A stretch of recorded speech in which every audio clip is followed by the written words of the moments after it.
I think one of the most interesting things in my life was going to India when I was 18 years old.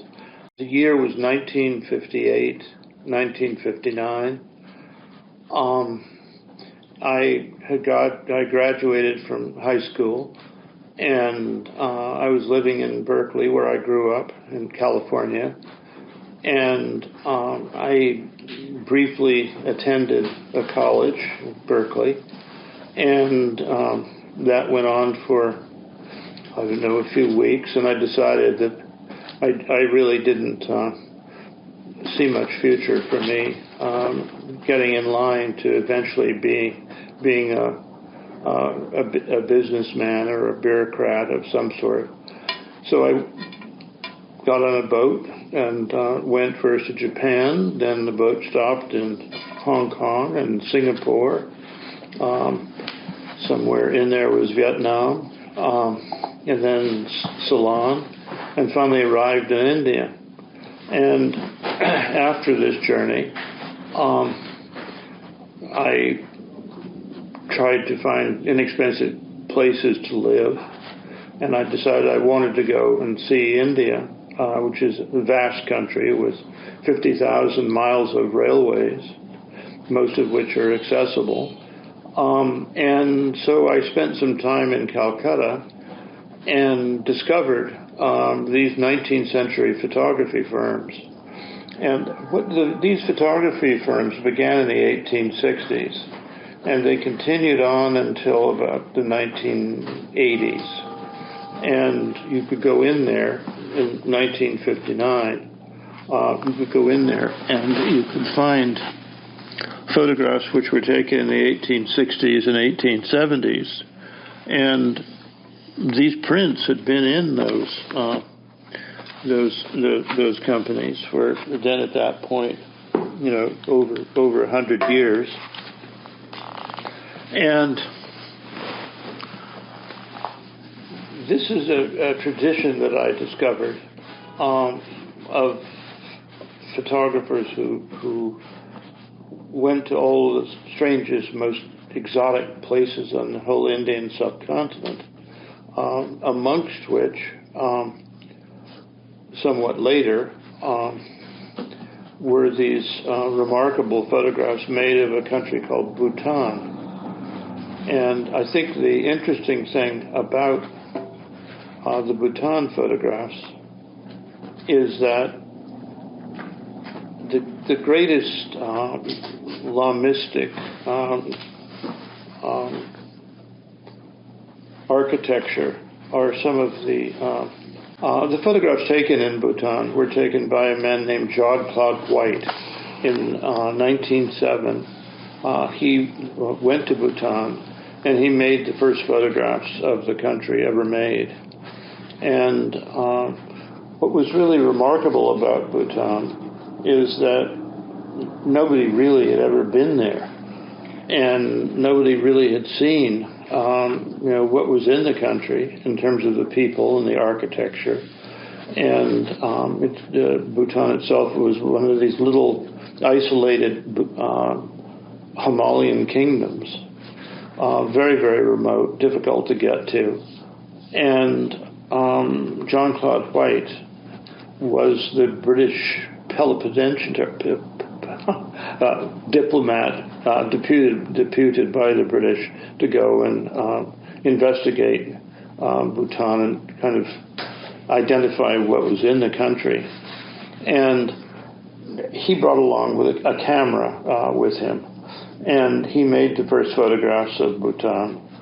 And they are really remarkable because this is a forgotten kingdom that very few people even knew existed, and it was totally unchanged from, my goodness, probably the period of Christ, the previous 2,000 years. It was run by a king who had unified the country of Bhutan, and the kings had decided they didn't want lots of foreign people in because they'd seen what had happened in India. the British slowly, inveigled their way into all of the princely kingdoms and made them part of India. And the Indian Empire, as a result, in many places in the world, covered 22% of the entire Earth's surface. It was a vast enterprise. And one of the tiniest little places that kind of held out for what they were and what they had been was Bhutan. Now, the interesting thing about these photographs that John Claude White took were that they were made with glass plate negatives. The whole period of exploration with a camera during the 19th century was in the first years of the 20th century in 1907. It was a very laborious process. These glass plates were preserved when they were made for a long time. They had to be handled somewhat carefully. And the life of these photographs was this. John Claude White took those plates back to England eventually, and he published them very widely in the National Geographic magazine, which devoted an entire issue of their magazine to John Claude White's photographs. In 1950, they published maybe 80 or 90 of those pictures. And no one really after that really noticed that very much had ever been done with these pictures. They were thought of great note by the people who bought the magazine, and he was well known in England of having made these photographs, but they just kind of dropped off the face of the earth. Now, what happened in photography is very, very interesting.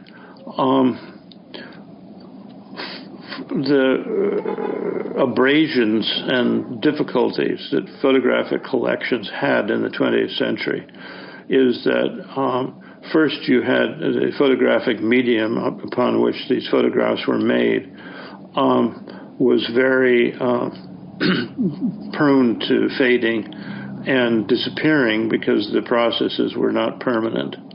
And so you have whole collections of photographs in most of the archives of the world which are fading away because photography is an impermanent process. It's a chemical process which, these pictures, any pictures, made and printed on the photographic papers, particularly gelatin bromide, they fade eventually in 80, maybe to 125 years. But something else was at work with the National Geographic pictures. I had spent maybe 50 years trying to get into the National Geographic archives. And it was very, very, very difficult. I mean, I had worked in a lot of different places. I had lots of different contacts. And I simply could not get even close to the National Geographic archive. So what happened to me was in about 1999, I had met somebody who said that they could get me into the National Geographic archive. And they actually did accomplish that. I could get into the archive. So I was working in the archive, and I got to the seas. And the problem was that starting in the B's, photographs became a little thin, and then I got to the C's, and they just stopped. And what I found was the people in the 1950s probably wanted more room, in their storage areas, but they'd thrown out their archives. They'd weeded out their archives in beginning, I think, in the 50s, then in the 60s, then in the 70s. So I said, well, this is a journey which I'm never going to take because all these archives have been preserved in individual copies of the National Geographic magazine. But in terms of anything further use of them, they're not very, good archival materials, because they're very hard to duplicate.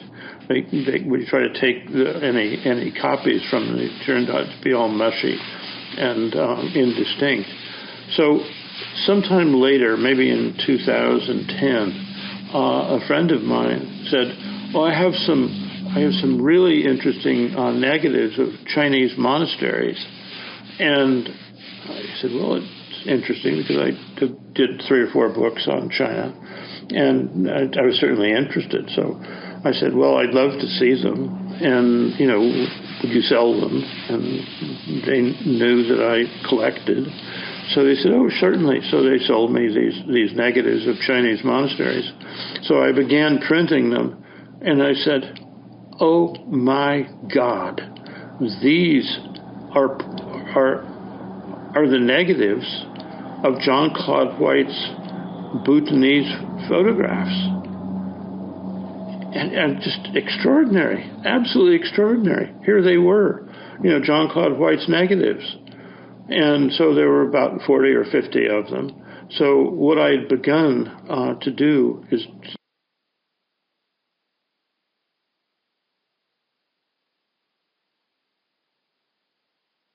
a few prints of the Taksong Monastery and a few prints of the other Bhutanese work that John Claude White did. And I think these photographs are so extraordinary because they preserve a place that nobody's ever seen, and these are the first time they were ever photographed, now 110, 115 years later. Incredible. Now, I have a question. Do you happen to know when the National Geographic, was it originally a magazine? And what city was it based out of? Do you know those things? Or who put the National Geographic together? Well, there's a family called the Grosvenor family, and I'm a very imperfect person to ask about what their history is. But I believe that they began publishing in the first years of the 20th century as a geographical magazine that took up the pictures and life of all of the non-Western places in the world, which is most of the world. And they began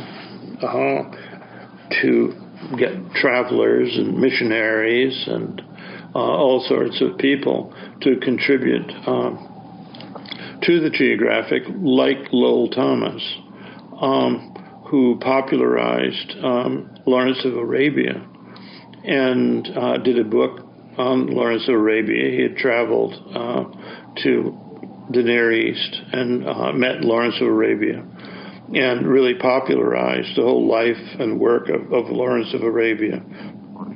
And also did, I believe, articles for the National Geographic.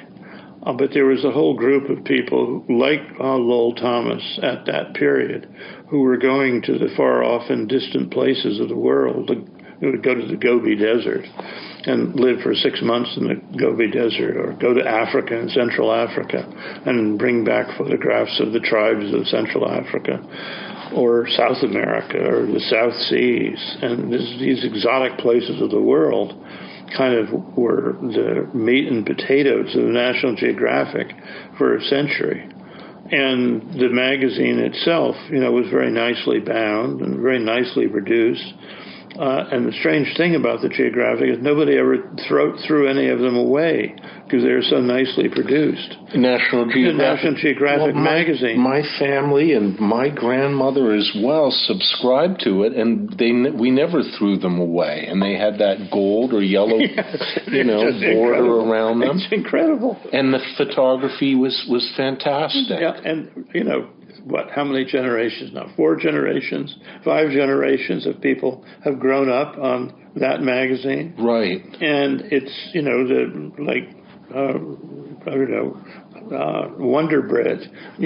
Everybody was who was literate, knew the National Geographic. I think, in my case, that was the first time I ever saw a woman's breast. Were some Aboriginal women somewhere around the world. Yeah. And I think the wonderful thing about that was that here was this incredible archive that they at one moment had, and then at another moment they threw away. And so all those pictures still exist in very, very, very limited numbers in the few remnants of that archive. And so I was incredibly fortunate to get these negatives. And that's what I'm printing from. And the thing about these negatives, when you actually see them printed in this process that I've developed, they are incredible things. I mean, they really are. They have a chiaroscuro, they have a tone, a kind of solidity to them that other photographic papers don't reveal. And so my prints that I'm making are spec'd to 500 years of longevity. They're printed in carbon digital inks on a medieval, not medieval, but a Renaissance period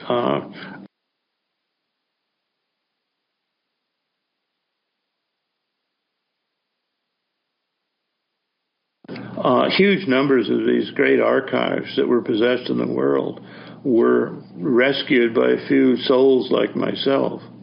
And I wish there had been more of us, but I had spent, my God, I don't know how many years, certainly from the late 60s now to the present day, however many years that is, maybe 60 years, trying to save these photographs in various places as I'd been a filmmaker making ethnographic films and living with tribal groups in India and later in Africa. And my little group of 3 people were the first people in 1968 to be able to get into Ethiopia and photograph and make films of a country, 50% of a country the emperor had never let anybody into.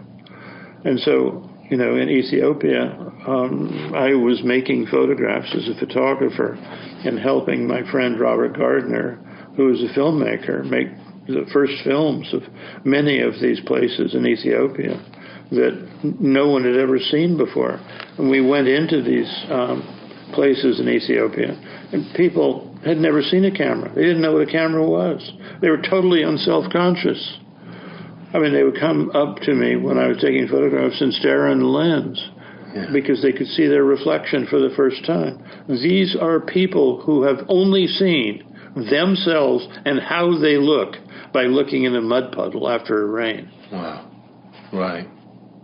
And speaking of Ethiopia, I got to see a photograph that you had of Haile Selassie, the emperor. And when you were taking that photograph, you said that Indira Gandhi was glaring at you in another moment. Well, it was a press conference, weirdly, in India, in Delhi. And somebody said, "Oh, do you want to come to this press conference?" And I was there with my wife, Joni. And we said, "Yes, let's go to the press conference." The Prime Minister of India is having his press conference, and who should be there but the Emperor of Ethiopia, who was in India for 3 days. And he didn't travel much out of Ethiopia. Wow. He was in his late 60s at that point, and had probably ruled for at least 50 years. And Ethiopia was a place that nobody really gone to very much. I was working at Harvard making films, ethnographic films on tribal people, amongst whom were the denizens of California. I made a film on California as well. It was my ethnographic effort, in the place I grew up. But you spent a lot of time in Berkeley. Yeah, I mean, that's where I grew up. I mean, I You were a mailman. I'm sorry.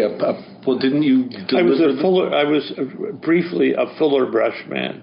Well, after I got out of high fuller school. brush man. I thought also that you delivered newspapers to Dorothea Lange, who became famous through I was a newspaper boy. That's what I meant. A newspaper boy. Yeah, that's and what everybody got their newspapers from newspaper boys. Now, did Dorothea Lange, and she's famous from the Farm Administration Photography Project, did she actually pay you for the papers each month? Was she the one that you would collect the money from, or from her husband? I mean, did you get to speak to her? Or? Yes, I was 11, 12 years old, and what communication does an 11 or 12-year-old have with somebody that they deliver newspapers to? Not much. Not much. Yeah. It was only later that I realized what she did, and so it was growing up in Berkeley was amazing because my best friend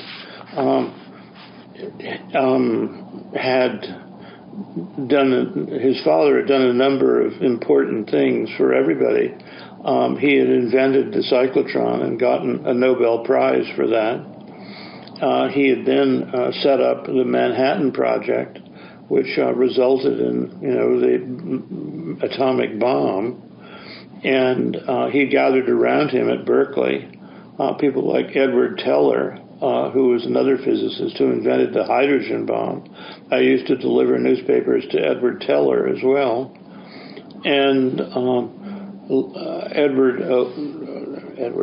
Ernest O. Lawrence now has the radiation laboratory named after him down on the peninsula in California, which is doing all the fusion energy experiments, which are going to hopefully power the world, and it'd be the greatest, breakthrough of mankind ever. And that facility is named after the father of my best friend when I was growing up. And Ernest Lawrence also then invented the trinitron television, which was the great Sony colored television. So, in Berkeley, there was such a constellation of incredibly important people. They had 13 Nobel Prize winners on the faculty at Berkeley. And a lot of those professors, I had a street with maybe 150 numbers on the street. And there were full professors. The head of the university lived on my street, and I delivered newspapers to. And it was a wonderful community to grow up in. And one of my classmates, I think maybe 2 classes below me in a grammar school, I think is the person who synthesized the plate tectonics theory. And his father... I'm sorry, I didn't hear you. What did he do? The plate tectonic theory of the shifting continents. Oh, yeah. He was a little younger than I was. Mm-hmm. And his father, I believe, also, Alvarez, got a Nobel Prize. So it was an amazing place to grow up. And we're straying away from photography. So there was no real 35 millimeter before then. And that came in with the miniature cameras, the Leica, predominantly the Exacta, other things. The negatives primarily in photography during the 19th century were glass plate negatives. The standard methodology of photography was you had glass plate negatives, and they were fragile, and you had to take care of them. And the nice thing about them was they were sort of large negatives, so they preserved lots of detail. My problem with the archive of the National Geographic was that by the time I arrived on, getting to the seas, they'd thrown out everything. So it's difficult to know what they, really had as far as negatives. But in other archives of the world, that's what all the archives had in the archives were predominantly glass plate negatives.